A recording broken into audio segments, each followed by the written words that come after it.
You're listening to For Better and Worse podcast with Rach and Jerry.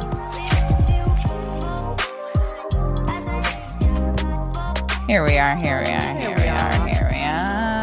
This is day 3 with curly hair for me. I'm loving it. Live, love, laugh. Jerry with curly hair. Brady loves it. It's so good. It needs to be longer in order for me to feel good about wearing it, but I am wearing my hair curly for the wedding. Yeah. I'm doing an updo, I think, but I'm using my curly hair as a base. I think that makes sense. And so I'm trying to... And I'll tell you the reason why this makes sense is because I shot a wedding recently where the bride had very thick curly hair, probably similar texture to you, maybe even more curly.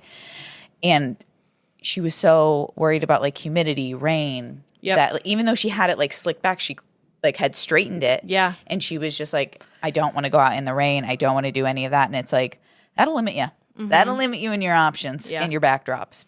Yeah. We had a good rain out, inside option, but it was still any amount of moisture in the air will give my hair a little kink. Yeah, you know what I mean? yeah. It's I feel that. I want you guys to know who I am. Right. Never forget. Never forget. This wave. And so I'm just trying to lean into it. And I was talking to, my besties at Gemma Bridal. Of course. And they were like, do it, queen. First of all, they called me Queen of Diva all the time. And I feel like it changed my life for some reason. I feel like I really am Queen Diva now. And they were like, I think the curly hair leans into the whimsy. It does. So it's very natural, very, yeah, I like it. When this comes out, what are we doing right now? We're at your rehearsal. It's the day before your wedding when this comes out. Whoa.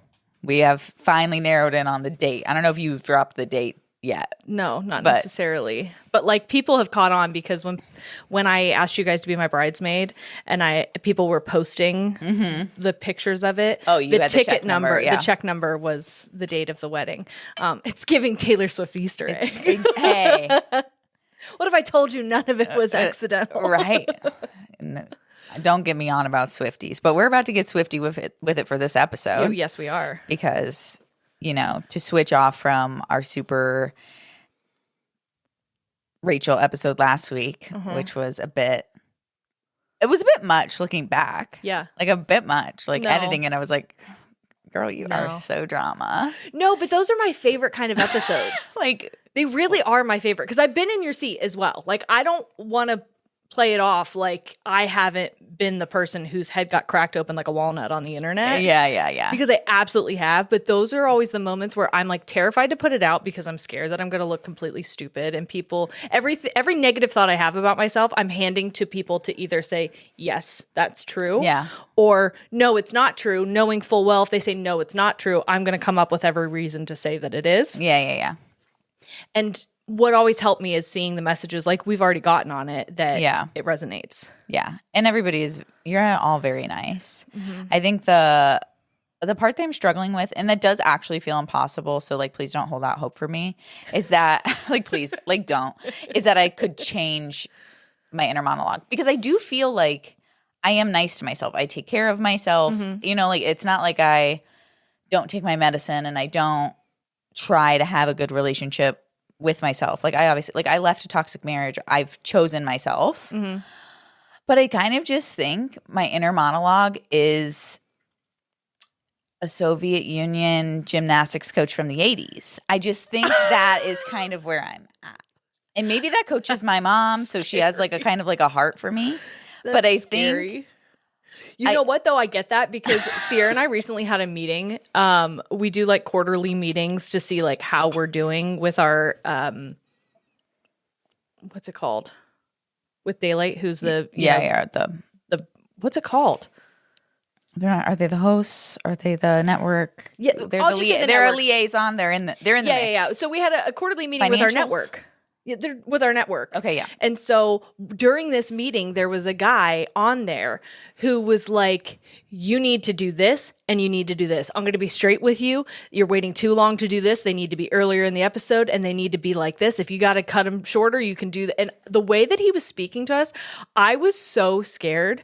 And when we were getting towards the end of the meeting, I was like, hey, I need to tell you, we'll call him Jason. That's not his name. But I was like, Jason, I'm so scared of you, but I know everything you're saying to me is coming from a place of wanting me to succeed. And communicating clearly. Like, yes. you don't want there to be any wishy-washy. Like, you have to do this. Right. It felt like whenever my period. dad was my basketball coach, Yeah. and I was like, I feel like I have a little more coach than dad right now. I feel like what you're saying to me hurts, but it's because you know that I have potential and you want me to do better. And I want to also do better, but I don't want to feel like I'm letting you down in the prospect of doing better. And that's kind of where I'm at.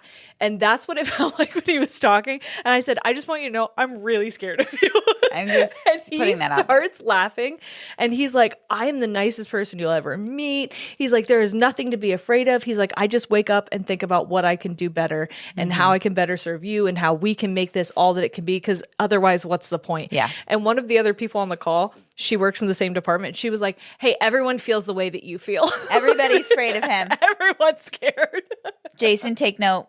Nobody likes you, honey. No, I mean, Nobody likes you. I'm so happy to have him on my team, though. That's the kind of person you want on your team. Oh, I love people like that. I think it's kind of how I got in a marriage with someone who didn't really like me. Because I don't mind a little bit of like tough love, constructive criticism. Yeah, I don't mind it. I don't like it when I'm not necessarily ready for it, because sometimes it like gives me whiplash, and I think a bit like I'll get into like a shame spiral. Obviously, you guys kind of saw it. I mean, I don't know if that came across. When it came across, but I like being spoken to like clearly, and I like knowing, because I think I even asked you, like, as I've been struggling with podcast stuff, I was like, I need you to tell me what I'm doing wrong. I need you to tell me what I need to be doing, because I'm new here, you're not. Yeah. And I don't know what else I should be doing. Because, like, going viral in the TikTok era that, like, happened in 2021 is not going to happen again. And podcasting before that was people finding podcasts via the search engine. So they're searching, like, divorce podcasts, searching. And then obviously the podcasts that were getting a following would just climb up and up in the charts, and you'd see it that way. And then the social media age came in, and like Jess and I were in the first wave of that, and then wedding season happened, and then that fell through. That fell through. The posting fell through. And obviously I think that's good looking back on it, because, and we talked about this with Jess, but I was like, I think it would have been really hard had she left. And we had, if we had a larger audience, because then it's or you were seeing that momentum, like, or relying on the income.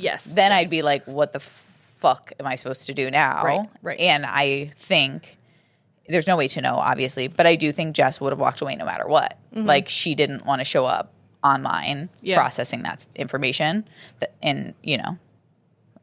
Us, if had the podcast grown when it did, that wouldn't have stopped her dad from getting sick, you know, wouldn't have stopped any of that stuff. So in the end, I do think it is all for the best in a lot of ways, but it's hard now coming into trying to grow a podcast and kind of a lull for podcasts for newer podcasters. I think a lot of people that have already an influencer following can pick up a mic and make money. For sure. But that ground up podcast is like, it's easy too. It's just as easy to put it down in those situations for those people as it was to pick up. Oh, I mean, people like a lot of like Love Island people will just have like a podcast for a year. Yeah. Like Molly and Tom, who are like all-star people, they're engaged, and they have a podcast now called like Nearly Weds or something. Never listened to it. Yeah. But I think it's literally for their engaged period. They're going to make their ad money. They're going to do their thing. They're going to get their stuff out there, and then they can pull it. Yep. Yeah. Versus like, or they can keep it on there and keep running stuff in the background, and it just be something that is like a residual. Yeah. It's the only thing with us going viral when we went viral with Ladies and Tangents, like, I don't know how to recreate that. Like, I genuinely don't know how to recreate that. And now that it's different, I'm just like so grateful that it happened when it did. And now, so I'm like, I don't know what to do now. Now it's like we have to figure something else out. And the only thing that helped before we went viral was just consistency. Like, that was just it. And this is kind of a segue unintentionally, because I think that's what happened with Noah Kahan. Oh, yeah. I think Noah Kahan had 2 albums before and countless other like singles and things and like crossovers, duets, like features Just with other found out people. that he was in that song with like it was him with Julia Michaels. That Yes. song. What is it called?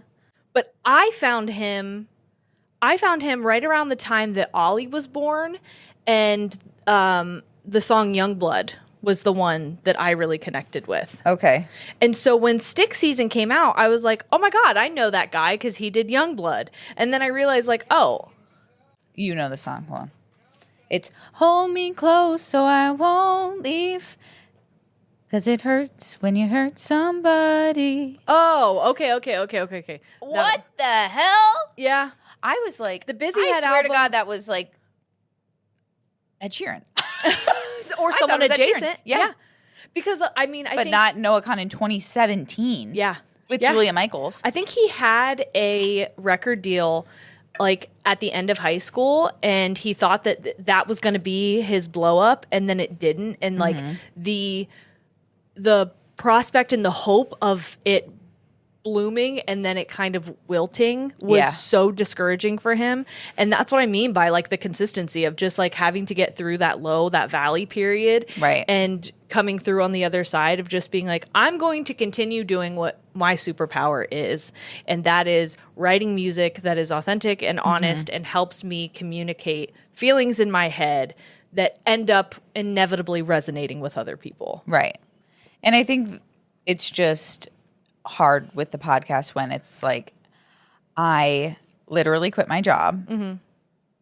And I think that comes like the fear of like for sure having to trudge back into the wedding industry because we can't live off of Josh's income. Right. Like we can't. Right.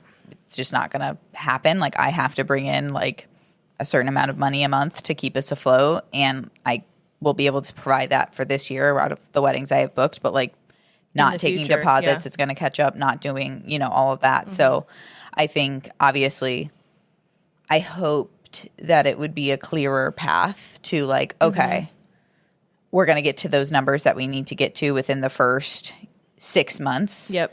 And I'm like, I don't know if that's going to happen. And then if that doesn't happen in 6 months, like I got to make a plan B, and I don't want to make a plan B because making the plan B takes away time from plan A. Yep.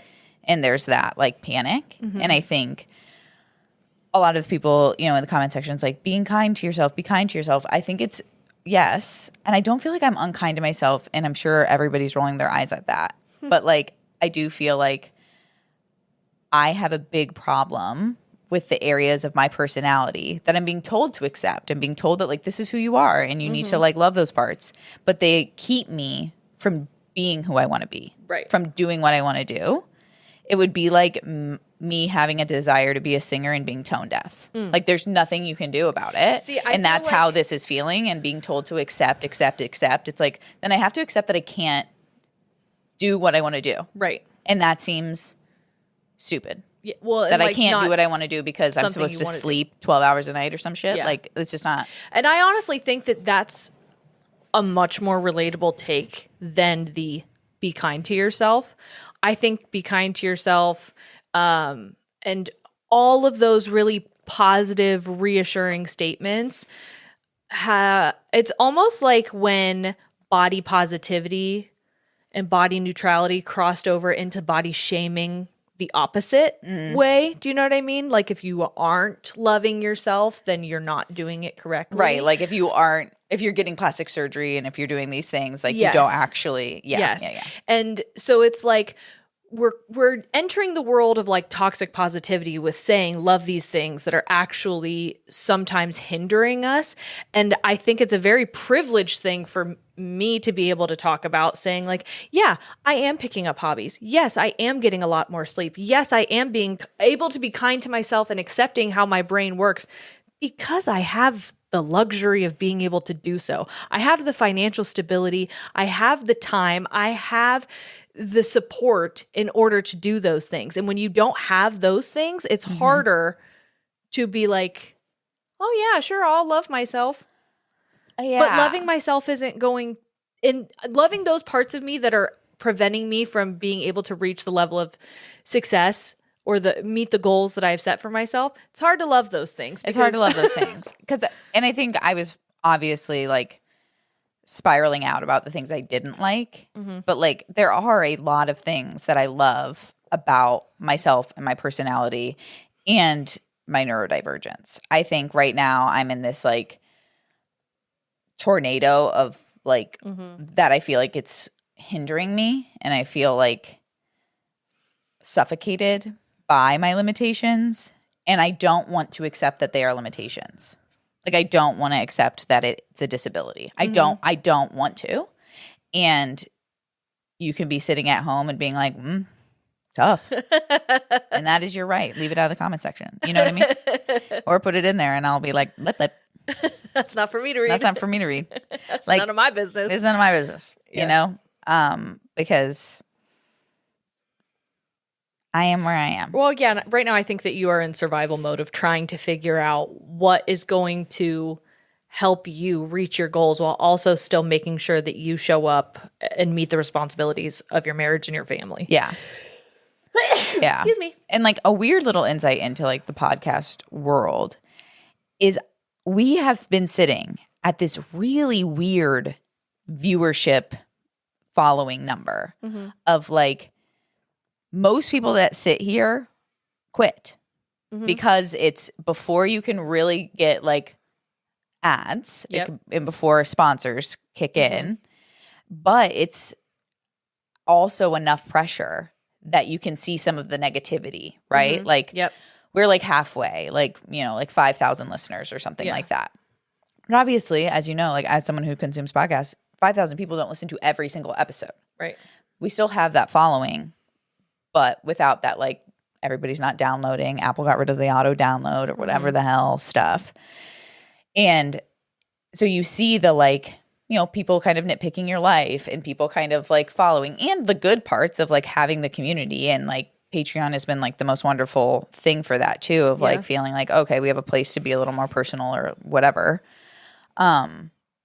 But without a way that seems clear to me, which was before it was just going viral enough on, you know, TikTok. And now that's just so much of that is suppressed by bigger creators. Yep.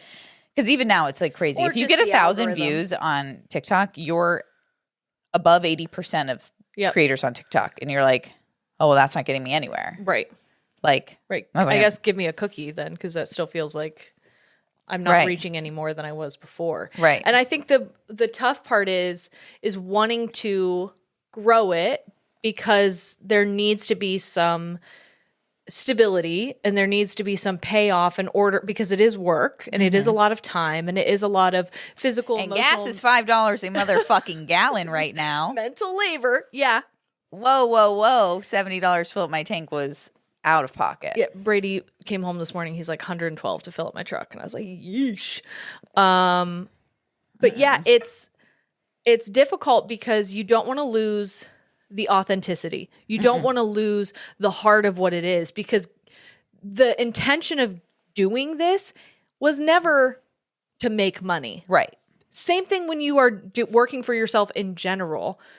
You want to do a creative job. You want to be a videographer, a cinematographer, a photographer. You want to be an artist. You want to be those things. You do it because you love it, because you want to share a gift that you have with the world. But we live in a capitalist society, and ultimately, I have to make money to live, to be able to keep doing this. I've said to you from the beginning, I don't care to make a lot of money, but I need to be able to supplement my income. Yeah. Which is not a lot of money. Right. You know, like it's, I don't need to make a lot of money for any, you know, stretch of the imagination. I literally want to be able to replace this with my business, which is, you know, was providing me like a living. Yeah. Could I live on my own? No. But am I contributing to our $2,000 a month mortgage? Yeah. Yeah. You know, like crazy. The times are crazy. But I am grateful for like having the community we have and being able to like show up, and I want to. Like I genuinely love doing this, and I love the opportunities that we've had so far. It's it's the internalized panic that like I'm not built for this, or like I'm getting in my own way and I need to be doing more, and not knowing where to find more, not knowing where it comes from. And well, I think you're also coming from an industry where all of that fell on you. And I have found that here, asking for the guidance and trusting that other people do their jobs in support of us is helpful. Yeah. But it's hard. Again, I have the luxury of being able to do that because I have the stability. Right. So, yeah. So, yeah. Anyway.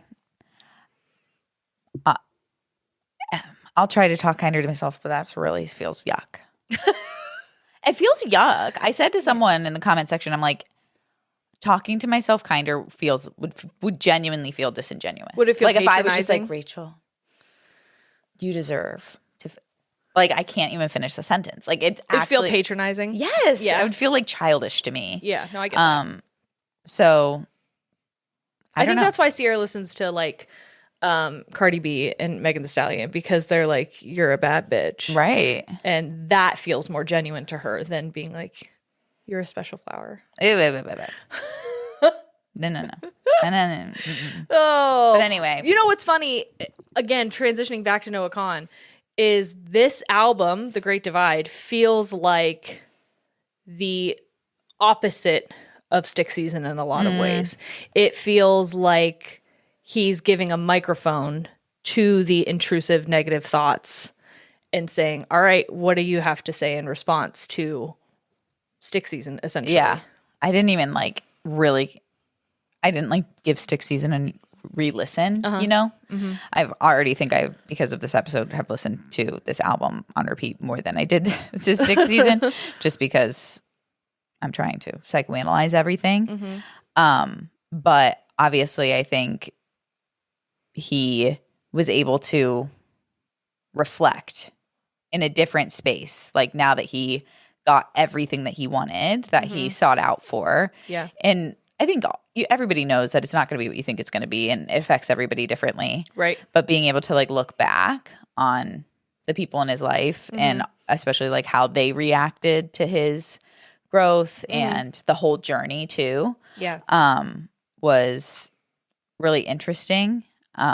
There was only one song that I tried not like I didn't get any like reels or TikToks on other people psychoanalyzing. There was only one song that I was like, what is this about? I do feel like sometimes my neurodivergence is hard, and I felt that with like I always like loved poetry and I loved songwriting. But sometimes trying to translate what other people are saying can be hard for me. I'm like, what is this analogy? Yeah. What are we talking about? Yeah. And there's only one song that I had on my list that was like that I was like, full disclosure, I did have to Seek help. Seek help. Yeah, that was, what was it? I need another perspective here. Oh, We Go Way Back. That's one of my favorite songs. Yeah.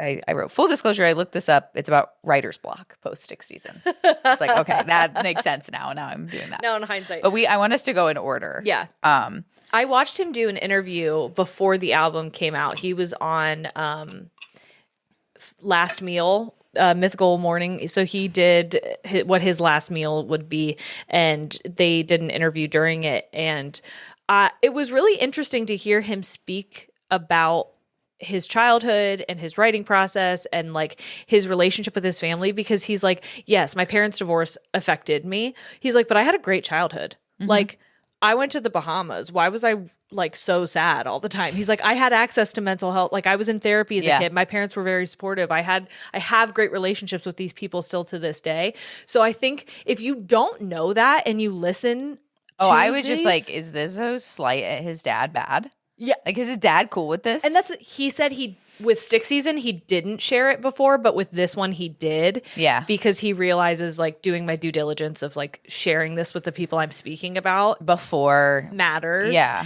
Yeah. And so. And being secure enough in those relationships to be like, Yes. We had to work through things. And he said that no one in his family, any song that was about someone he shared with them, and no one who he shared it with asked him to change anything. And so I think that that's such a positive reflection. I felt this.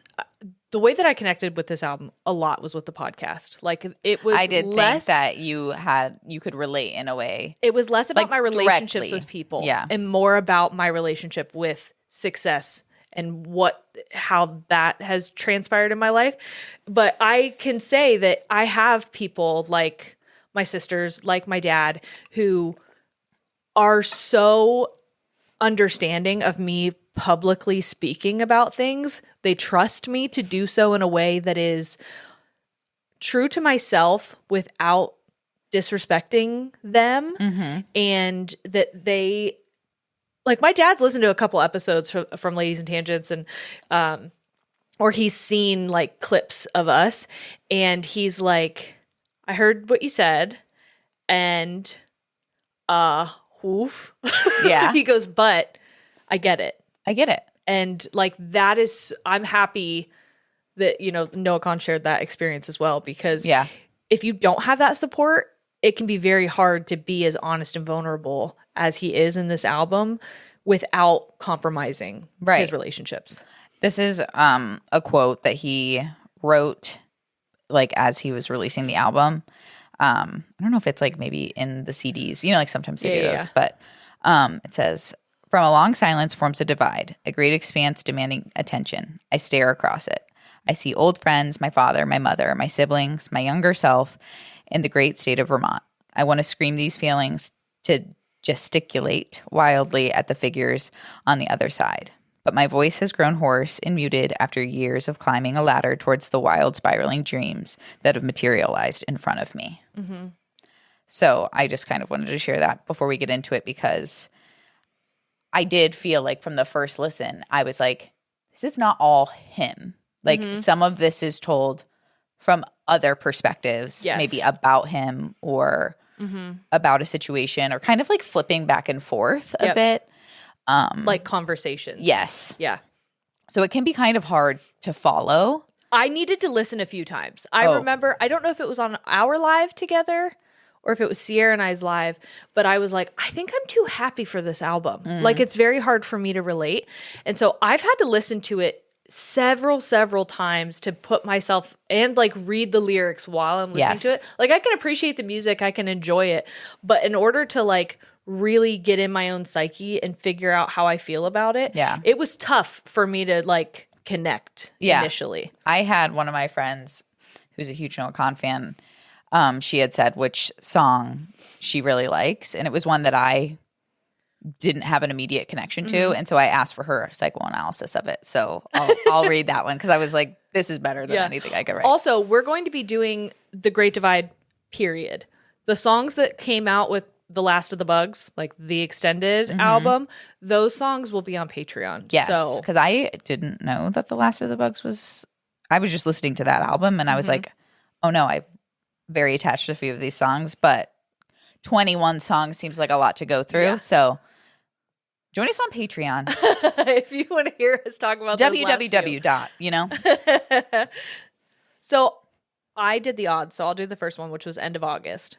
And I wrote like little blurbs, okay? So I wrote, first of all, the Bugs, how dare you? Immediately, it sounds like when you walk outside. Yep. At the end of summer, and you're like, this is the last of the light. This is the last of the leaves. This is the last of the things that make me feel alive until everything's going to go to sleep for a while. Yep. And I just got noise canceling earbuds, and I was listening to this album on the couch folding laundry, and Josh was watching Scary Perry, which we won't get into right now, but I'm sorry if your spouse or partner watches Scary Perry, reach out. We're probably one of 0.0000001% of people, but it's horrible. And one, canceled out Scary Perry screaming. Two, that's how you're supposed to be listening to music. 100%, oh my God. 100%. Incredible. I wouldn't have heard those bugs in my car. I put it under my pillow and turned it on all the way up, and it gave me kind of like a well-rounded. Love it. I felt like I was outside in the woods. Love it. And that song to me, End of August, feels like a stream of consciousness. It feels like him just kind of like almost doing like an introduction, narrator, at the beginning of a season of a show or of a movie. And it feels like, what I wrote is, it feels like Alice in Wonderland down the rabbit hole, falling back into the reality where Stick Season was just another Busy Head. And if you guys don't know what Busy Head is, first of all, now it's his foundation with a group of people who supports mental health. Okay. But Busy Head was also his album, his second album, his first or second album. And it didn't do what Stick Season did. Right. So how are you ever going to know before you put something out if it's going to be what Stick Season was? Right. You don't. And so I think that song, End of August is very like, I'm going to take you back to Vermont. We're going to go back to the past. We're going to go back in time, and I'm going to tell you the fallout of what happened between Stick Season and now. And sometimes even before Stick Season happened. Yes. Like who I was before any of that. Yeah. And so the part that I screenshotted out of the lyrics were, I follow New York plates to the county line. I ignore them when they wave on 89. The minute that September hits, I'm going off my medicine. Late August ants and pointless night. Oh, and the feeling of being alive for the first time in a long time. Oh, we're a drawing of a place. We're a photo on a fridge. The mine copper for years. Oh, there was nothing left to dig. It's a place where most kids just grow up and have kids who grow up and have kids who build homes for the rich. Everything you see out here will die. It's a matter of time till it's fields of ice and reflector lights till it's our town.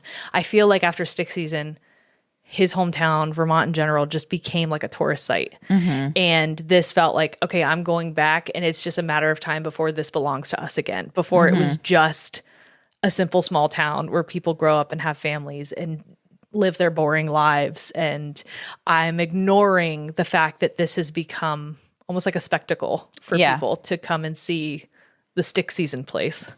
Interesting. Cool. Love That's my take on it. And and that's where we're going. Okay. Song 2 is Doors. And this song is my husband. This song reminds me of Josh so much. I kind of relate it as a song about finding a love that feels good after growing up in a bit of chaos and keeping everything inside and not wanting to hurt a person who didn't make you bleed. A quote from that is, I keep showing you doors, but you can't open them up. Like I'll show you some of me, but not all of me. Like I'll say like, oh, this is where this happened, or this is this. And it's like trying to dig, like, I want to know more. And a lot of it, like, especially like with Josh specifically with his trauma and what he's been through, he's like, I don't want to see the mess behind that door. Those are locked. I'll tell you what happened in a way that feels like a fact. But we're not going to get into the feelings of it. I love the first like verse, which is, I grew up pretending that sticks were little guns. I'd point them at my dad and he'd get mad because God forbid I'd hurt someone. I'd hurt anyone I could, anyone who got too close, and anyone who wouldn't look. So just everyone. Everybody. I was mad at everybody. I was mad at people who got close to me, people who didn't even want to be around me. I was just a mad kid. Yeah. And it really like encapsulates a lot of Josh. You know what's interesting?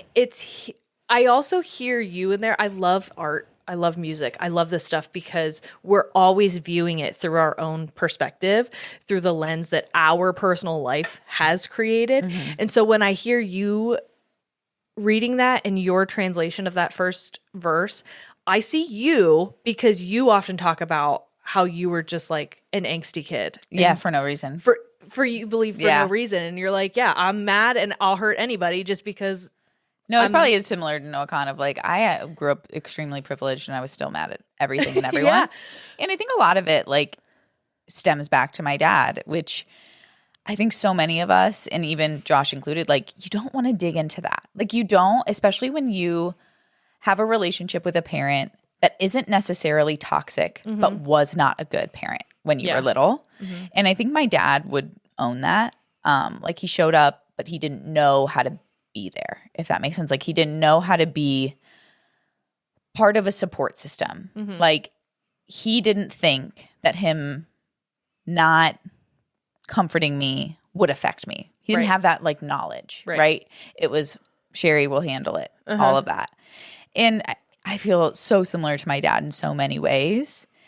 But I think if I were to even begin to unpack that, it would feel like, oh, that really did change who I was as a person, or determined who I was as a person, not necessarily changed. You know, I grew up with the dad that I had.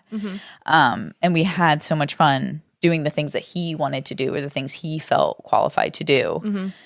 But it didn't translate across like everything in my life until I got older. It was so weird. I think my dad just grew like as I got older, and he was I think that sometimes we don't know how to parent at every stage. Like some people do. Some people are like, I'm growing with my kids. I feel like I have somewhat of a handle in all these stages. But I think there are some people who are like, hey, I'm just not good at newborn stage, or I'm not good with toddler stage, or I don't know how to deal with someone going through puberty. Right. That I got to bow out here. I feel unqualified. Yeah. And sometimes feeling unqualified, people would rather run than learn. Yeah. And I think my dad felt unqualified for the whole thing. Yeah. Like as Laura and I became adults, that's when we got close. And it almost was such a... Because adults probably made sense to him. It was such a shift that it was like, how could I be mad? Yes. When you're here now, you know? How can I hold you accountable for something then when it doesn't matter now? Right. But it does. But it did. It did matter. Yeah. But how do I even dig that up? Yeah. No, it's complicated. But when I hear that, it's saying, God forbid I hurt someone, I'd hurt anyone. I heard that as anything I did was wrong. And even if I didn't mean to hurt someone, like I did something innocently, like pointing a stick at someone like it was a gun, it wasn't a gun, and I wasn't doing it to hurt you, but you believed it was hurtful. And so like that's how I heard it. And that's why I think it's so cool. Right. How music will take on its own for other people. Yes. Yeah. So the next one is American Cars. And this, to me, felt like a conversation between like what I call the two wolves that live inside of us. You know how that saying goes, is like you have two wolves that live inside of you, and whichever one you feed is the one that... Have you ever heard that? I have heard of that. And I think it's basically like a positive and a negative one. And if you're going to feed the positive one, then you will have a more positive life. Or if you feed the negativity, then everything will be more negative or whatever. So to me, that's what this kind of felt like. But instead of like a positive and a negative wolf, it was one that was like one that wants to escape and one that still finds their identity in being what others have always wanted them to be. Yeah. And it kind of sounds like him and his mom talking. And maybe that's my perspective of it, just because the other voice in it sounds very maternal positive. Yeah. But it also kind of sounds like his burnout talking versus his savior complex. Yeah. Like wanting to show up, but also being like, I'm exhausted.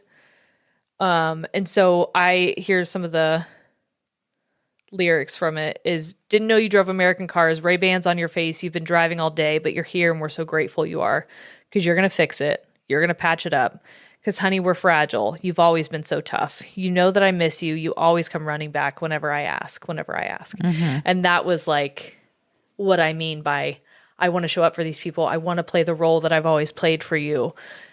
But it is exhausting. Yeah. And if for those, other fellow people that are interested in birth order, Noah Kahan is the third of 4 children. So Interesting. He is second youngest. So middle. Interesting. I don't know, we don't know a lot about Noah Kahan, in general, but so I don't know the age gaps between these kids. Yeah. I'd assume they're all fairly close. Yeah. But yeah, middle child. Interesting. A lot of middle children fall into a peacekeeper role. Yes. Yes, that's true. That's true. Yeah, I guess middle child kind of makes sense as far as just feeling not seen. And not having the space to communicate their needs. But also wanting to make sure that they take care of everyone. Yes. Yeah.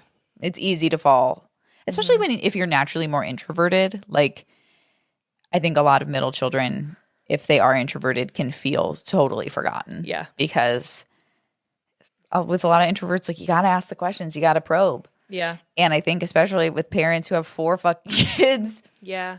The less I have to probe, the better. Hey, a kid will let me know if they need me, which isn't necessarily true. And it's not. Yeah. as the eldest daughter who wanted to make sure that she didn't have needs Yep. for anyone to worry about. It's not true. Right. The next song is Downfall, which I didn't look this up. Okay, so I'm doing my perspective.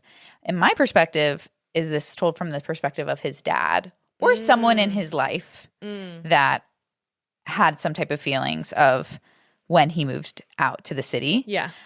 He might have moved to Boston or Nashville, like somewhere. Yes. When his music career started. Because the way I feel like that, like someone moved to the city, and I have a feeling it's him, is tell me when the bugs don't die and the spring looks just like autumn. I'm hoping that the view ain't nice and the streetlights bleed into your bedroom, which is like, you don't have a lot of trees in the city, especially not like Vermont. Yeah. Like you're not going to have Those have feel that. like inconveniences that like actually matter on a bit. Like they're like really inconvenient, but not like harmful. You know what I Yes. mean? I very much do feel like this was someone not ready or wanting to see him succeed. Especially because it came at exposing things Yes. that they maybe didn't Yeah. want to confront or have exposed. The chorus is, so call me when it goes to shit. I'll be keeping the house the way it was. I won't rub your face in it. I swear I won't tell anyone. I don't mind being your dead end. I think it's fine to never move on. I'll keep my door up to the door frame and I'll keep rooting for your downfall.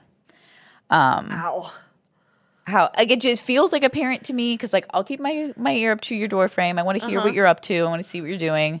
But I don't actually want you to move away. I don't actually want you to succeed. Because that would make me. Actually, your interpretation of that makes that song more painful for me. That's when I said, I was like, I think I said to you when I texted you, I was like, should we do this album review? Because I was listening to this song and I was like, oof. I just have a hard time believing that. I mean, I guess like Noah Kahan feels like a feeler, right? Yeah. I have a hard time believing that he would feel this negatively towards somebody For sure. in a way that like feels almost ruthless. Well, and when he said, maybe he was. I don't know. I didn't look it up. talking about this album as like from other people's perspectives. Like he's like, I'm giving voices to the opposite of what I discussed in Stick Season. And I think I can hear that in a few songs. And hearing your analysis of that, ow. And did you see him perform that with Haley Williams? Mm-mm. I know he came out with an album, a version of Stick Season where he like did a lot of duets with people. Yeah. I'm not saying he should do that again. But if he wants to put something out with Haley Williams, I'll listen. I will be tuning I'm hitting in. pre-save. So the next one is Paid Time Off. And to me, this... I was mad that I didn't get to listen. I love Paid Time Off. It's one of my favorite ones. I was mad I didn't get to. I feel like Paid Time Off sounds like an alternate reality where he actually never became a musician. Ooh, and he that's was good. just like living his life in the town and there was no desire. I didn't know if he was telling the perspective of literally just like, you know, like those characters in your town that you're like, everybody knows this guy. Yeah. Everybody, you know. Yes. Like. Yeah. But I know that a lot of this is coming from a relationship with a friend who he is not as close with anymore. And like there was that divide with the friend. And so I wonder if this was like the reality where the divide never happened and they stayed besties and they just lived in their small town and one of them worked for the city and the other was a county cop and they just worked for the paid time off. Yeah. And so the lyrics that I have from that is, someone once said there's a world out there, but we don't care enough to drive that far. It's been a damn near perfect day getting high at the outlet mall. People grow and they move away, but you don't care and I don't mind at all. Yeah. You don't care and I don't mind at all. I got the car, you got the bag, a handwritten note left for mom and dad, a police scanner bouncing on the dash, a cup of burnt coffee and a check to cash. I had the brains for a city job, but you got the taste of a county cop, a pack of cigarettes and a round of golf, making a living for the paid time off. This is a song that I'm like, Josh, listen to this album. You really would like it. Yes. Because he likes country music, and he was like, "Is Noah artist a country? Is Noah kind of country artist?" I'm like, "No, but yes." He's like very lyrically folky, very folk. Oh, I mean, totally folky. Yes, but he's on a lot of country music, like channels and stuff, because he's very adjacent to it.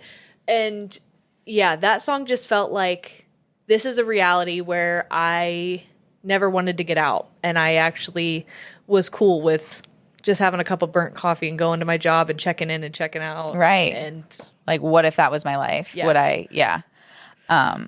There's another song in his album that makes me think that is true. Okay, so the next one is The Great Divide, which I feel like everybody would have, even if you didn't. I've been waiting for that song for years because he Yes. performed it live somewhere and someone recorded it and shared it. And I was like, what is that song? He also, I guess, would record We Go Way Back. He would perform that during his Stick Season Yeah. tour. Yeah. Before we get into The Great Divide, you need to press pause and you need to go and watch the music video. Okay? Okay. Because visually we see what we need to see. We know what we need to know.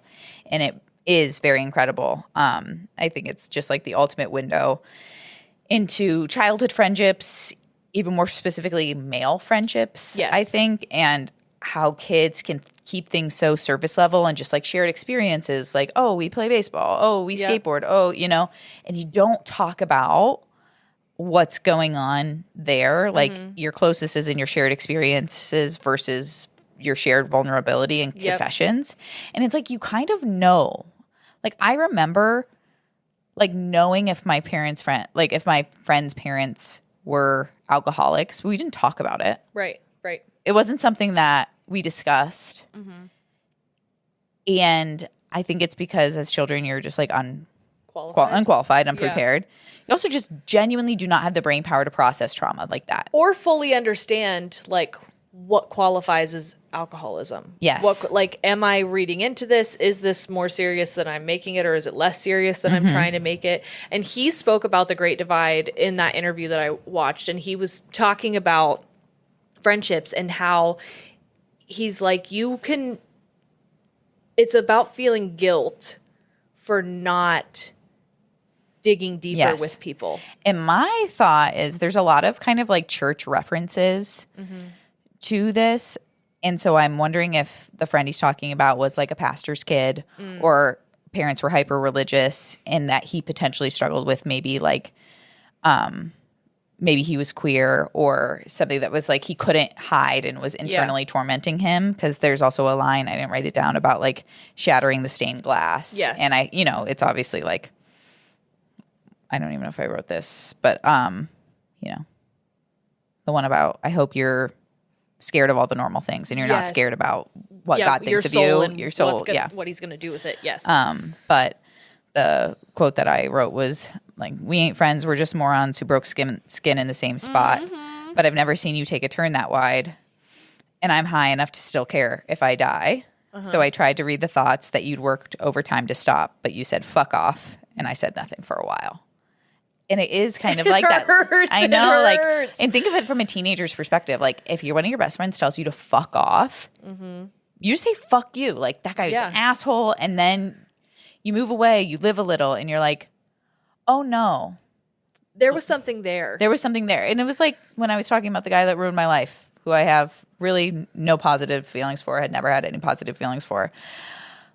But being triggered and being brought back to being 13 and 14 years old, me seeing that as a 32-year-old woman and being like, he was fucked up for a reason. Yeah. He treated me like shit because there was no skill, no support emotionally. This kid was a burden to his family from the moment he was born. All of those boys were. And it was like, whoa. Like looking back on that and being like, even if you are still a piece of shit, I get it. Like I get how that happened. You are responsible for changing that. And I hope that you're not this way anymore. And I hope you've grown and changed. But I look back on that and I'm like, you did not have the infrastructure in place For sure. battle any of your demons. And I think looking back, it's easy to see those things and also be like, I still also wasn't qualified to handle it then. I can acknowledge it now and acknowledge that I, knowing what I know now with the skill set I have now, could show up better for you, but we're not there anymore. We're not close like that anymore. And that I think is, a part of the Great Divide is just like, hindsight's 20/20 and I still can't do anything about it because it's still in the past. But I think it's that like codependency, like in like later, like, oh, what if I could have helped? Yeah. What if I just asked one more question? What if I cracked you open just much more? Like, what if we got to a different point? But knowing that, like, And the guilt of knowing you didn't. yeah. Next one is haircut. One of my faves. This to me is him having a conversation, and it kind of like goes back and forth. And I wrote that he desperately wants to be the person he was before the fame, not because he changed, but to be viewed through the same lens he was before by the people who mean something to him. It's the internal battle, and this is a lot of projection from me. It's the internal battle of succeeding, being the nail in the coffin of your past. Like, that is the last of me being me to you. I am now someone else. Yeah.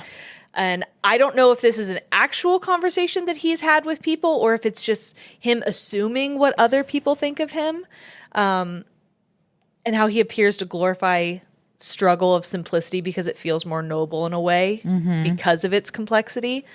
And it feels like notoriety and fame stole his soul. Yeah. And like the real soul and anything that is meaningful lives back in the world where no one knows him. And not being wanted where he was, and not needing to be where he's wanted. So, like, I feel like I don't fit in either place. Yes. Like, these people want more of me, but they don't need me. Yeah. And these people needed me, but now they don't want me. And I think it definitely tough. is written from the perspective of somebody on him, because they talk about like his like growing your hair out long, thinking you're Jesus Christ. That's the exact one that I wrote down. Okay. You grew your hair out long, now you think you're Jesus Christ. Ain't nobody mistaking your guilt for some great sacrifice. Got bored in New Hampshire's space. You left us for the New York Times. Now you stumble around like a ghost telling people how you died. Which to me is like, you write about all of this stuff in your songs, and we don't. Yeah, we don't even exist to you as humans. We're just content for your life. Yeah. Yeah. Which, ooh, ow. Yeah. Ow. Yeah. Okay, so the next one is willing and able. And I'll be reading my friend's text. And I will be changing the names of these people. I love willing and able so much. It reminds me of me and my sister Randy.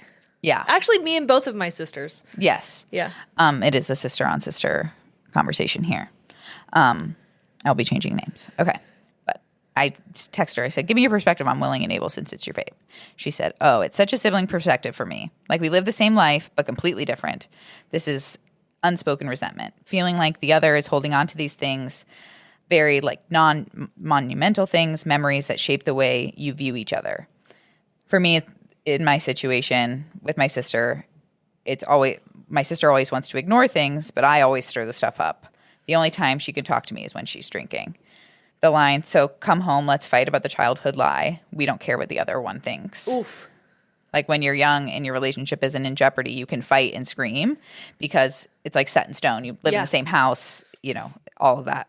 But when you're an adult, even though they're your sibling, it's like this level of fear that you could lose that relationship. Mm-hmm. So you have to approach things with this, I'm willing and able mentally. But she said so many feelings about it. And I wish you could know me, and I wish I could know you much better, much more sometimes. I've never been able to just be her sister. And there's this window between where we almost can get there, but we never can. Oof. And I talk about, like, I do feel like sibling relationships are weird, right? Because sometimes you have a relationship with your sibling and you're like, I would not be friends with you. I wouldn't be I love you and I'm close with you, but I would not be friends with you. And I was saying, I was like, I know some people that are, like, I feel very close to my sister, obviously. And, you know, even my friends that have siblings, you know, they're like 14 months apart. Like, you're just close in age or close. Yeah. You would be friends in real life. I'm like, there are still these walls that you feel with a sibling sometimes, because it's like, if you're chasing your trauma, you're going to trace it back home. Mm-hmm. And we had different experiences there. Right. And I might not want to revisit what you have, or I might not be able to be neutral. I might not be able to say, like, I might not understand it. And I think you and your sisters have gotten to that. Until recently, you guys kind of all got on the same page. We still have moments where I just don't understand, but I respect the fact that that's their feeling. Yeah. And and they respect the fact that I won't ever understand. Right. And that is a very safe place for us to live in our relationship, because before it felt like we needed to prove something. And now we don't need to prove anything. It's just your truth is your truth, and I respect your feelings around that, because our feelings as children weren't respected. Right. And so the greatest gift I can give my sisters now is the respect of their feelings, even if I don't understand them or they don't match mine. Right. And because your feelings aren't the truth. right. Like, they're yours. Right. And so I think that song would have hit me a lot harder a couple of years ago, before my sisters and I really were able to grow and heal and kind of figure out how to have relationships with one another. But it still resonates, because I remember feeling that if you just have something to say it. Like, don't call me names. Don't storm out and scream and talk about stuff that doesn't matter. Like, say what you really want to say and feel, because that's the only way we're going to get through this. Otherwise, we're just throwing shit on the pile. Right. And it's just, the fire's just going to keep burning. Right. So, great song. great song. Love it. One of my faves. Next one is Dashboard. This, to me, feels like if you have a devil and an angel on your shoulder, the angel is You're Gonna Go Far from Stick Season, and the devil is Dashboard from this. It sounds like the opposite. It feels like where he had someone in his life who was like, you're the greatest thing we lost. You're going to go far. Yeah. Like, we believe in you. But there was also somebody who's feeling like the opposite of that. Yeah. Like, you're just running away. And again, I don't know if this was a thought that he had about himself, like an internal projection kind of thing, what he's assuming someone thinks, or if someone actually thought this of him. Yeah. So I think You're Gonna Go Far is what he wanted to be true, and Dashboard is what he believes to be true, and what he hoped people thought of him versus what he thinks they say about him. And he doesn't know which one is the actual truth. And honestly, it's probably somewhere in the middle.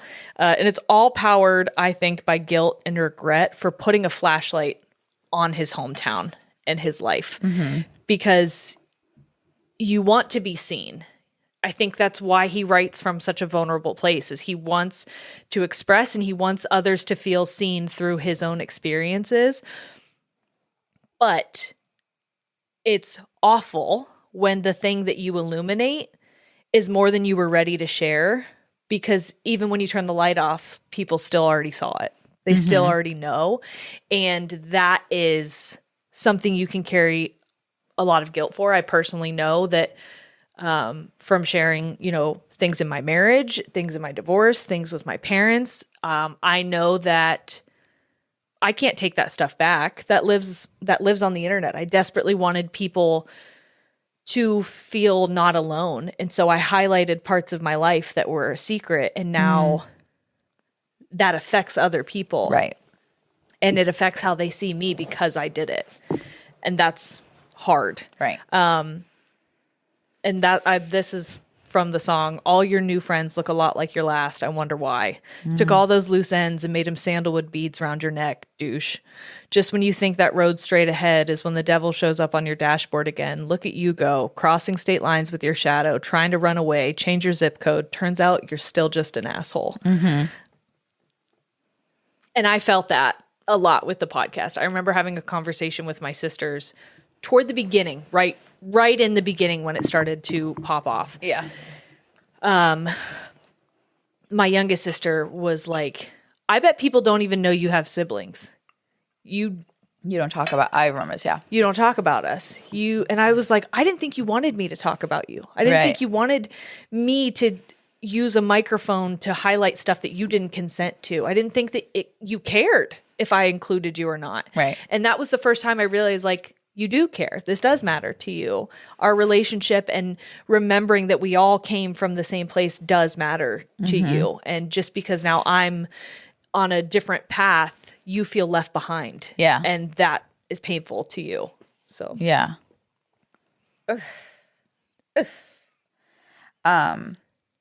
23. Another sibling relationship, I think.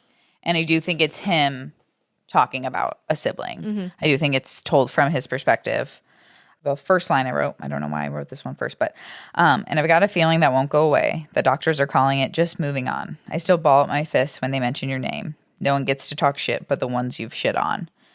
I feel this a lot. One of my friends who's, going through a divorce, she really hates when people that don't know her ex talk about her. Yes. She's like, you actually don't fucking know her. Yeah.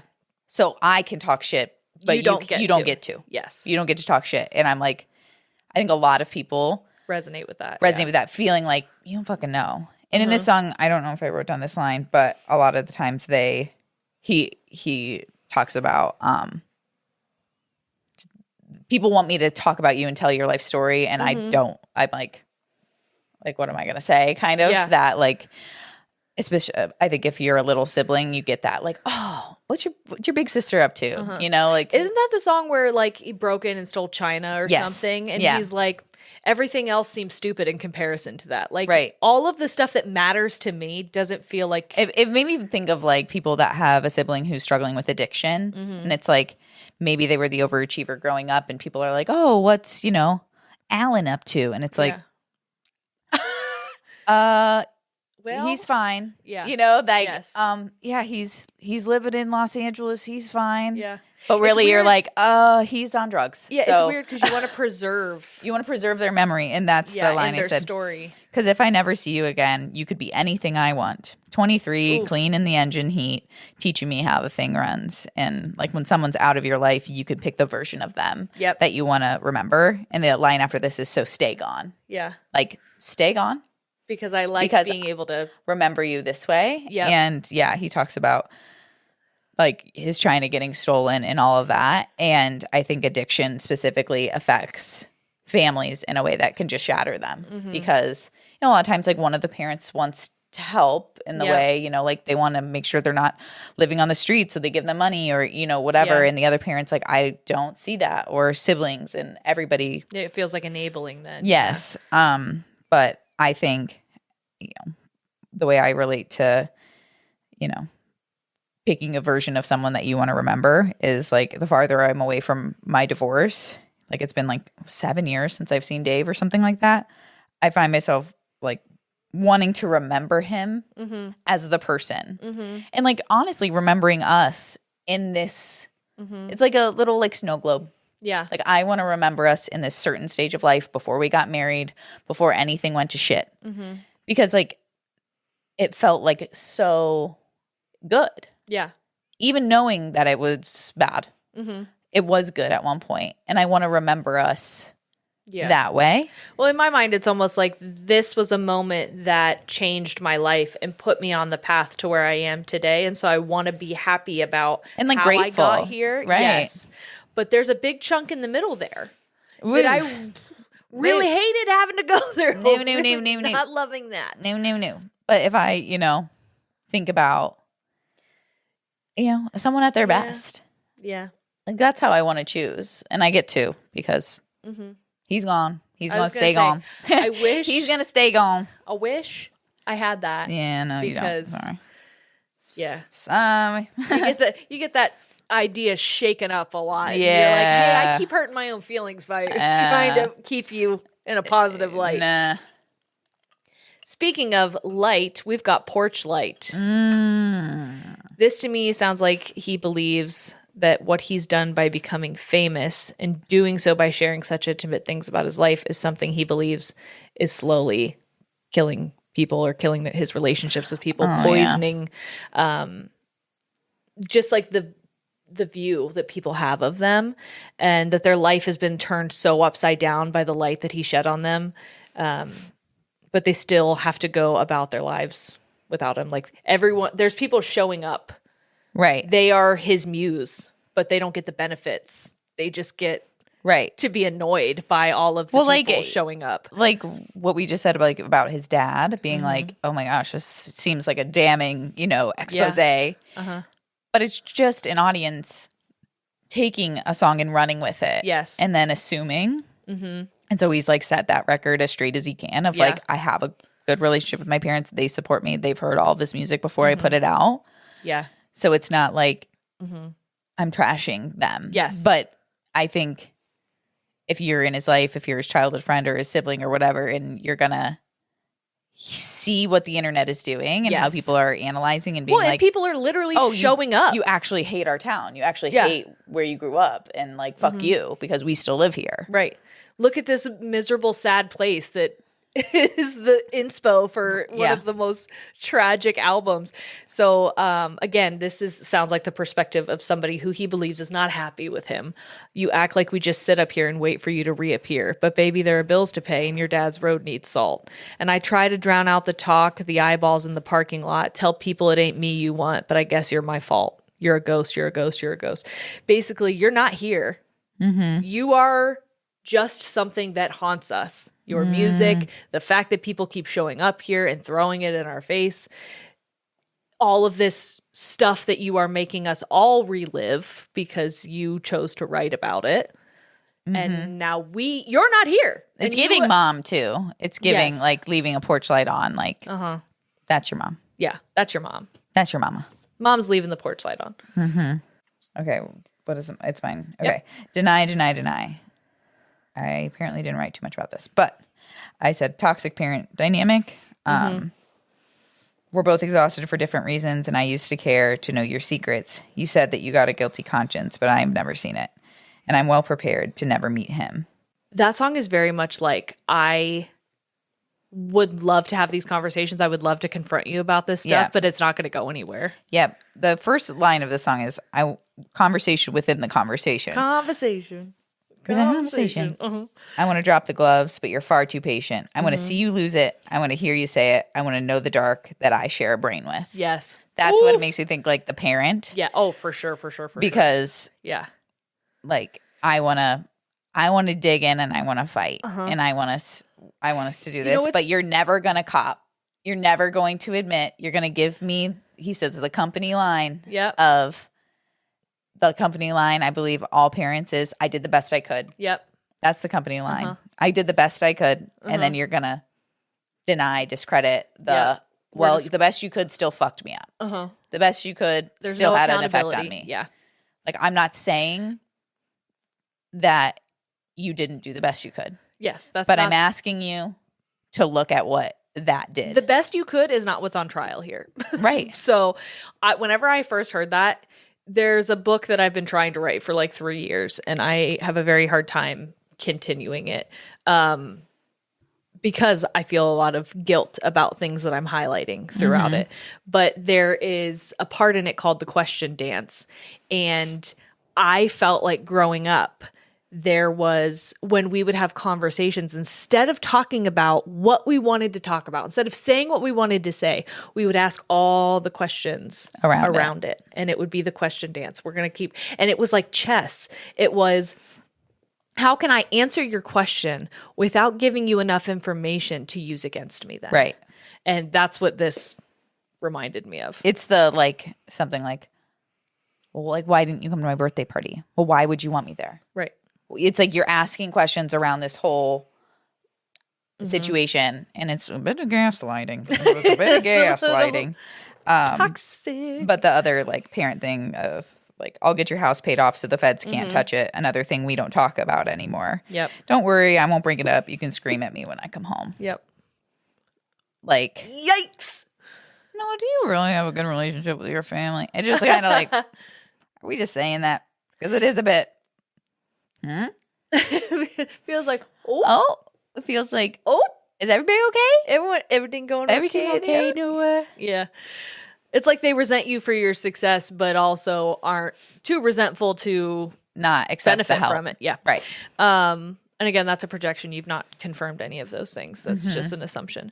Headed North is the next one. And my first thing I wrote is, again, with those fuck-ass, heartbreaking, soul-crushing bugs. What is up with these goddamn bugs? What is up with the Jerry loving these damn bugs? Get out of here. It sounds like longing for connection and romanticizing where he's from. Yeah. Sounds like, to me, it sounds like his mom again. And the lyrics I have here, but I hope you're bored and headed north. I've been taking your advice and trying to scream less at the Taurus. And I've been working on my timing when I ask too much of you. But if I see one more Cybertruck, I swear to God, I'm going to floor it. I need somebody here to talk me out of things I can't undo. And it's going to it's gone to shit without you. It was shit before, but at least I had you. No, there's nothing to report, but I hope you're bored and headed north. Just like, I do like your company. I do like when you're here. It also makes me wonder. I feel like there's a lot we don't know about his relationship with his wife. Yes. Like, was there a breakup in there? Yeah, was that's there true. like, did she stay? I think also it's a beautiful thing that we don't know that. It's a beautiful thing that we don't know who she is, and I hope they can keep it that way as long as possible. And that he mentioned his wife in the interview I watched, and I was like, oh yeah, he's married. Yeah, he's married, and they says his long-term girlfriend. Yeah, so yeah. I think they come from the same town, and she held it down for him. Yeah, so I took that as like a relationship with his wife, like maybe before things that I'm sure. Like, I don't know when they got married, but I think it was after 6th season. It was after 6th season, and I'm sure there was being able to grow with someone. We don't talk about enough how genuinely hard it is. Yes. And like even now confirm. I feel like a guilt if I want to pick up a different hobby, if I want to, do something that, like I've been, if I want to start like playing the guitar again or the piano or things that I used to do that Josh doesn't know I used to do because I haven't done it. And I'm like, will he think that's fair, or even like with doing the podcast and trying to do it, it's like, is he going to resent me? Like even though it's something he was a part of from the beginning, but there is that fear. It's not like you haven't watched that happen. So there is a fear, right? One of my friends kind of got divorced after she had a successful podcast. So we won't mention her. Yeah. Name's Carrie. Yeah. Great girl. Great girl. Great hair. Great hair. Coppery. It's gorgeous.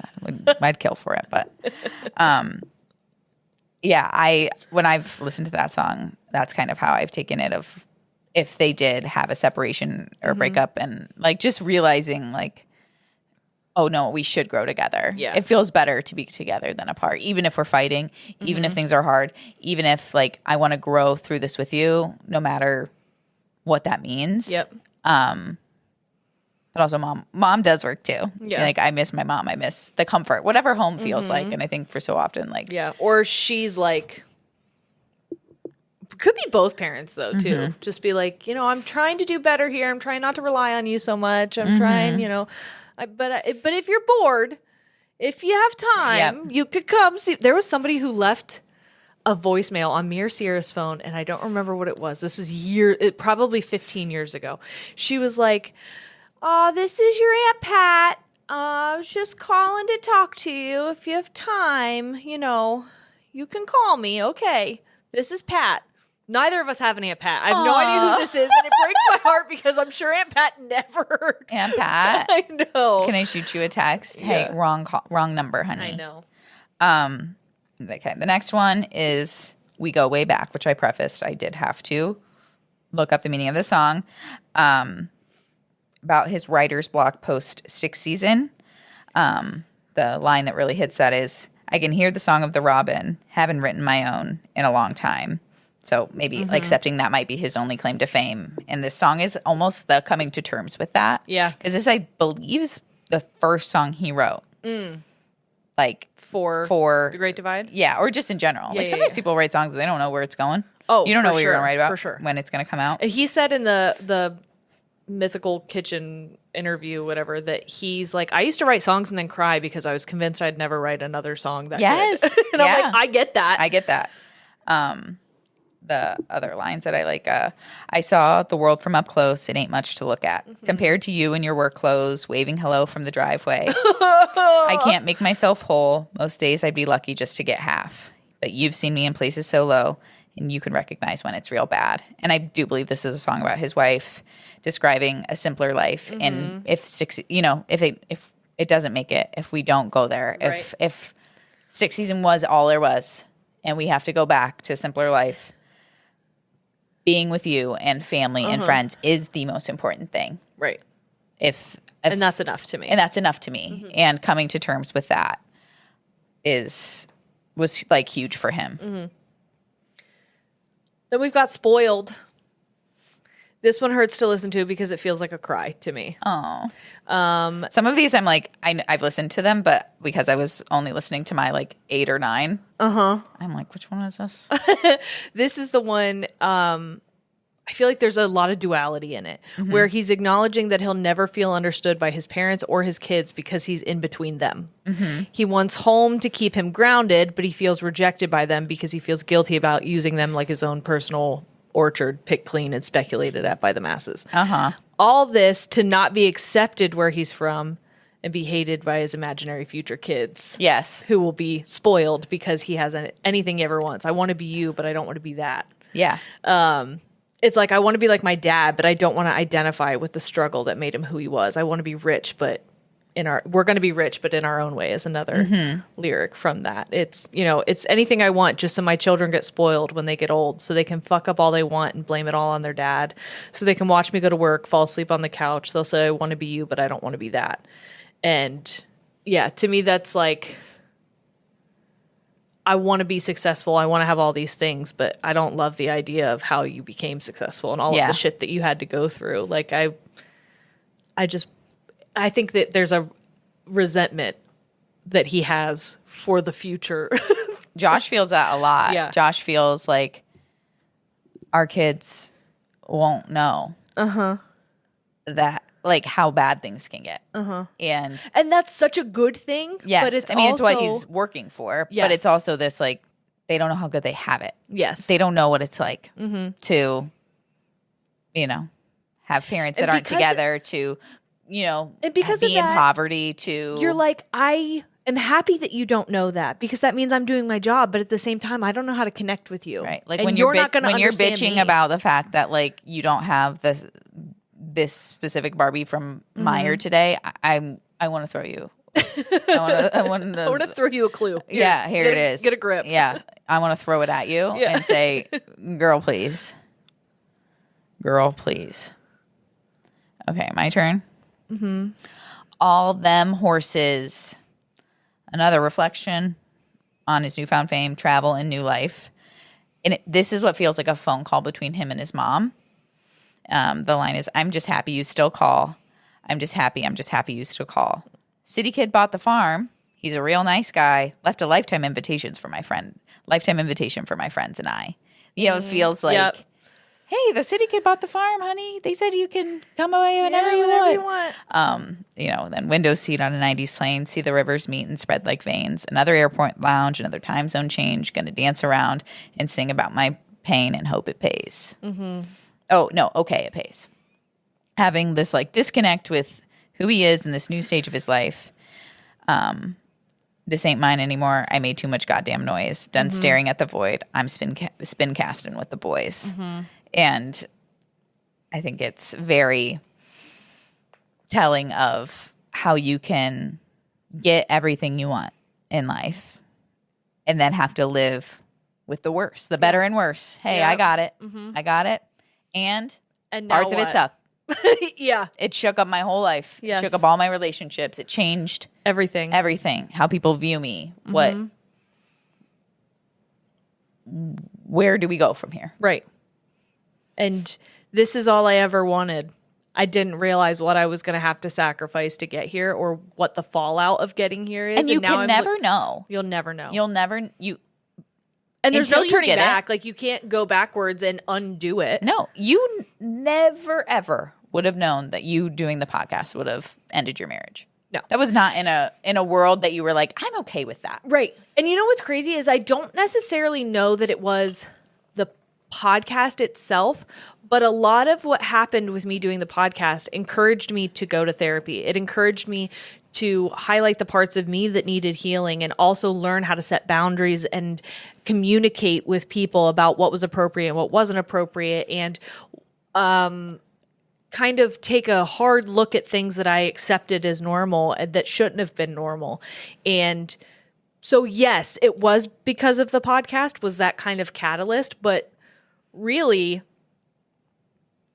it just gave me an opportunity to take a look at stuff that really needed to have a light shined on it. And I do feel like having financial independence will change your threshold for what you accept out of a partner. Well, if you like, I think a lot of women who don't have, they're raising their kids and they're staying at home more. They're not, maybe, they don't have a career. It was something my mom drilled into me and my sister is like, you need to be able to be independent. This is before my mom and dad got divorced. She was like, you need to have a career. You need to have a plan. You need to have, because someday there's going to be no one there to pick the pieces up, and you need to have. You need to be able to do it. You need to be able to do it. And I think not that none of your ex's behaviors changed, right? Correct. People are who they are. But having the opportunity to shift your family dynamic where, you're living off of one income just highlighted different things about each of you that was only going to come up if the podcast made it. Well, and I think that financial independence. And you're together a lot more. People don't talk about that enough. Oh. Especially like people who like when you have a baby and you're in this newborn bubble and like for whatever, how many weeks your partner gets off, you're like, go the fuck back to work. Get the fuck away from me, respectfully. Like, I love you, but only part-time. Part-time. Go back to work. Yeah. Ski dat. Yeah. Josh got 4 weeks when we had Piper, and I was like, one, thank God she had cystic fibrosis. I needed your ass home with Elsie as we're going to all of these fucking appointments and stuff. But also, ski dat. I'm good. Get out of my house. I'm good. Because it's like, I can't deal with your whiny ass right now. But I love you, but like the separation people get is necessary. This is why I say don't work with your spouse. That's what I did when I shared a career with my ex-husband. A whole and it was career too much and everything. Too much overlap. But it's scary to think about. How long would I have stayed in that marriage? Where would we be? What would we have gotten into if he had like had his own career and we had time apart? Like we drove each other crazy. We worked from home together. Yeah. What if you think you would have stayed together? I don't know if I would have realized how quickly I didn't like him. Oh, okay, fair. Like, because you're away, fair. and then when you're just spending dinners together, and things can be more intentional and more like, oh, we're gonna put our best face forward. We only see each other this amount of time, versus like being at home with somebody nonstop.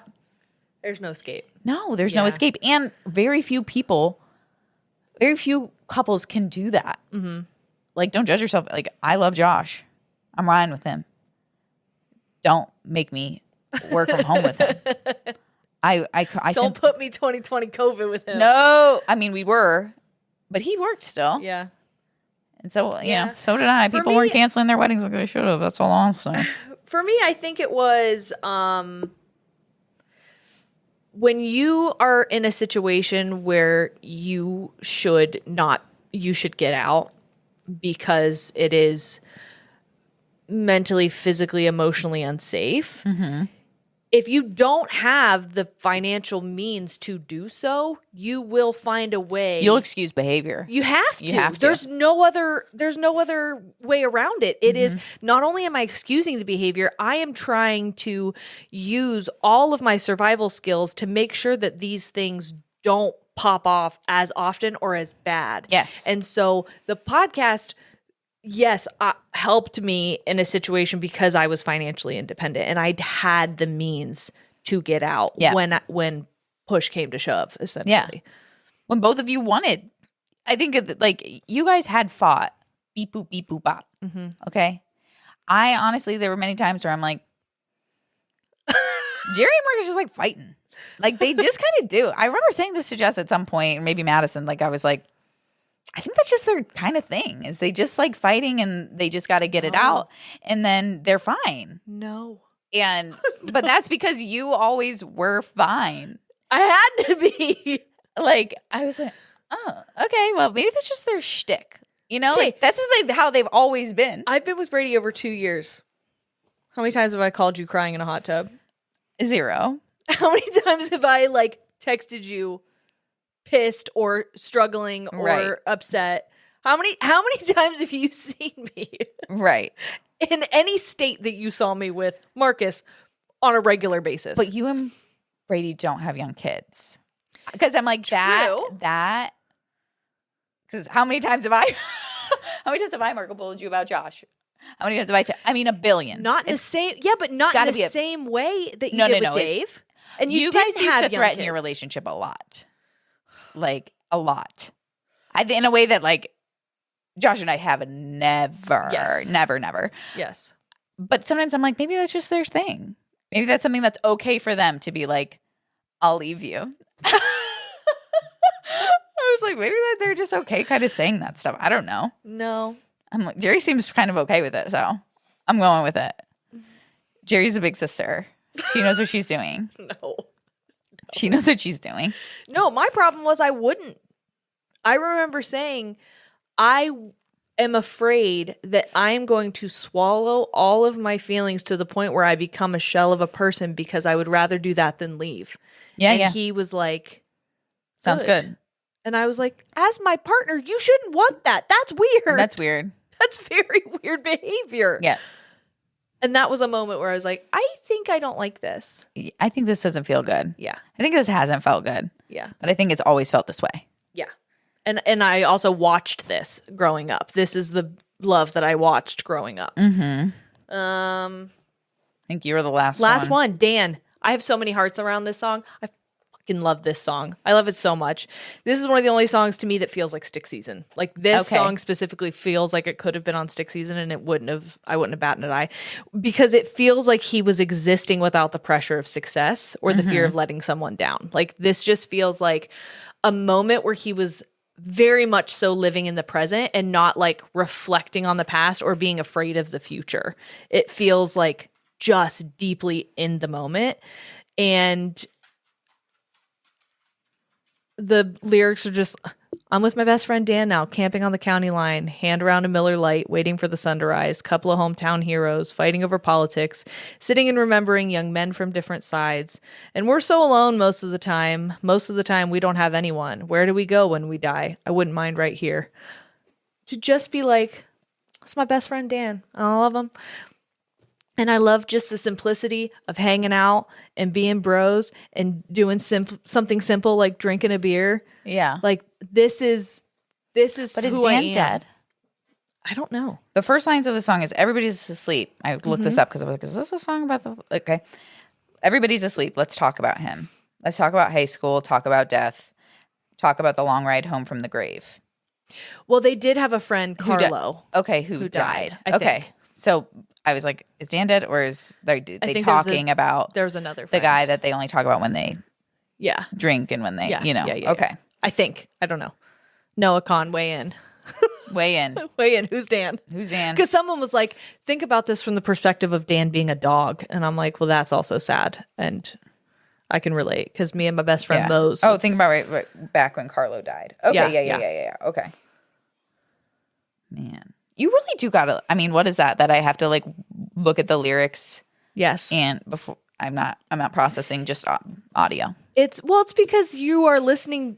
This is the type of music that the lyrics matter. It's not California Girls by Katy Perry. You know what I mean? Like you don't need to read the lyrics to understand that that song is just meant to make you fucking bop.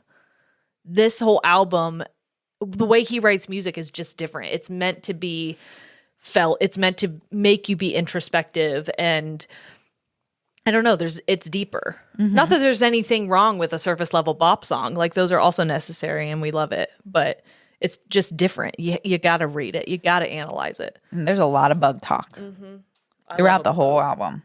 I love a boat. There's a lot of boat, a lot of bugs, a lot of being alone.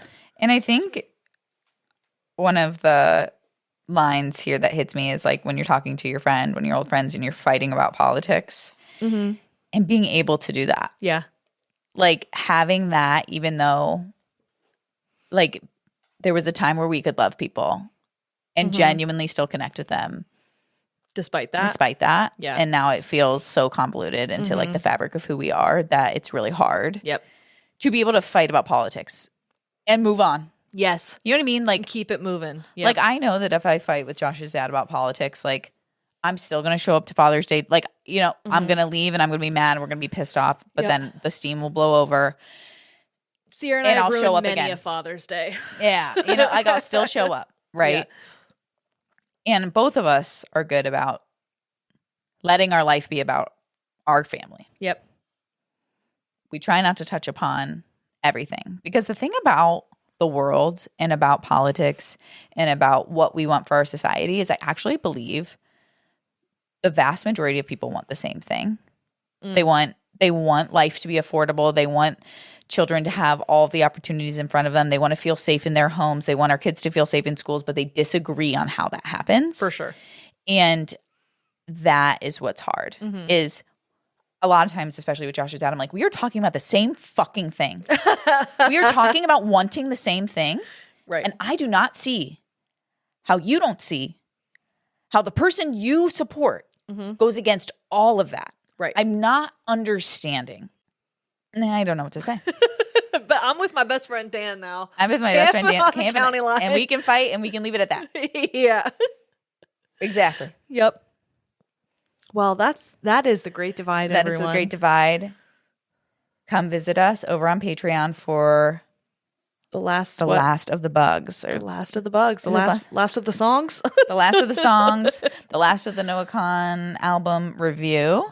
Yeah, Jerry was like, which one are we doing? I said, Oh no. what are we talking about? And so many of my favorite songs are on apparent. And what I think is interesting is they're sprinkled in the album. Yeah, so now I got to figure out which I had to ones Google. go I said, where. well, which ones aren't right? Yeah. Because it's not like the last 4, but there's 4 songs. So Yep. if you enjoyed this, thank you. I love doing an album review. I think we only did, Jess and I did Olivia Rodrigo. Sour. Yeah. We almost did Adele's album once. Interesting. But Jess was like, I think that was You know what I would have loved to have done last year had we started this early enough? Jensen McCrae, I don't know how, but they found me. that's not. Well, we could revisit. Hey, we can do what we want We can do whatever we want. because that is a good fucking album, okay? Such a good album, dude. That is such a good album, okay? I know I wanted to listen to Jensen McCrae on my way down, and I was like, I can't. She has 2 new songs out. Jen, You know. don't be this good. So I hope you guys all love music. I hope you guys all love Noah Kahan. And if you don't, you're weird. Period. Period. On point. Yeah. Next question. All right. Hey, thanks for hanging out. Love you guys. It's probably been long enough. Okay. Love you. I'm Rach. I'm Jerry. We're out.